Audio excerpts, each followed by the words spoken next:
Will this fight ever end?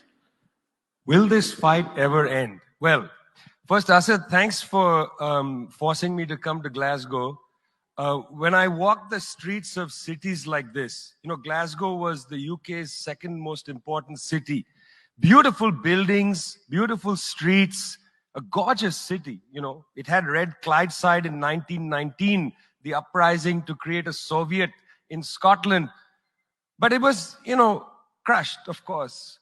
When I see cities like this, I think also about the other side of it. You know, there's a phrase from Walter Benjamin: every monument of civilization is also a monument of barbarism. I think of the famines in Bengal, the jute workers in Bengal sending jute to Dundee through the Glasgow port. I think of human beings from Africa enslaved and brought from Ghana to the New World, and all those prophets getting sucked into cities like London and Glasgow. You know, between 1765 and 1938, the British Isles stole $45 trillion pounds from India, 45 trillion sterling from India. We never got paid for that. When the British left India, when we threw the British out, our literacy rate was 13%. So much for several hundred years of so-called civilization. Meanwhile, our landscapes were destroyed. You know, coal was foisted on India. You foisted coal on us. You were the ones that came and made us coal dependent. And then you left, and now you dare to condescend to us. When I listen to Boris Johnson, when I listen to people like Joe Biden, when I listen even more to Emmanuel Macron, all I can think of is how condescending you are. You condescended to us 400 years ago. You condescended to us 300 years ago. You condescended to us 200 years ago. You condescended to us 100 years ago. You're condescending to us today. You only know condescension because for you, colonialism isn't something that happened in the past and we defeated you. It's not that. For you, colonialism is a permanent condition. And that permanent condition happens in two ways.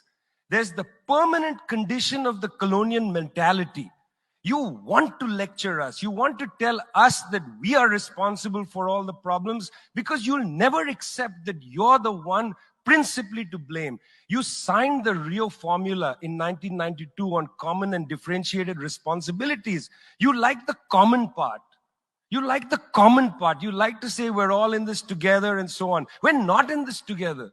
The United States, 4-5% of the world's population, still uses 25% of the world's resources. You outsource production to China and then you say China is the carbon polluter. China's producing your buckets. China's producing your nuts and bolts. China's producing your phones. Try to produce it in your own countries and see your carbon emissions rise. You love lecturing us because you have a colonial mentality.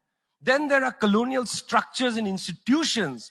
You lend us money, and every time you lend us money, which is our money, every time the International Monetary Fund comes to our societies and they tell us, here's the money we are giving you. No, it's our money. You give us our money back as debt, and then you lecture us about how we should live.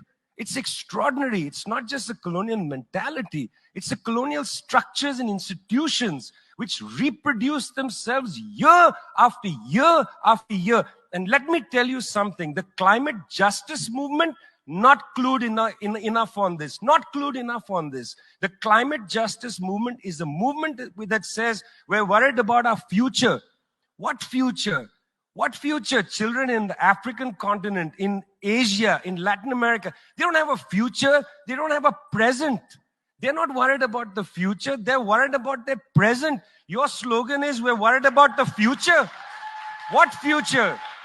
That's a middle-class bourgeois Western slogan. You got to be worried about now. 2.7 billion people can't eat now. And you're telling people, reduce your consumption. How does this sound to a child who hasn't eaten in days? You got to clue into this, guys. You got to clue into this. Otherwise, this movement will have no legs in the third world. No legs. Later, I'd like to tell you about the International People's Assembly, a network of 200 political organizations that we're setting up, rooted in the global south. We want to tell you what our issues are, but are you willing to listen?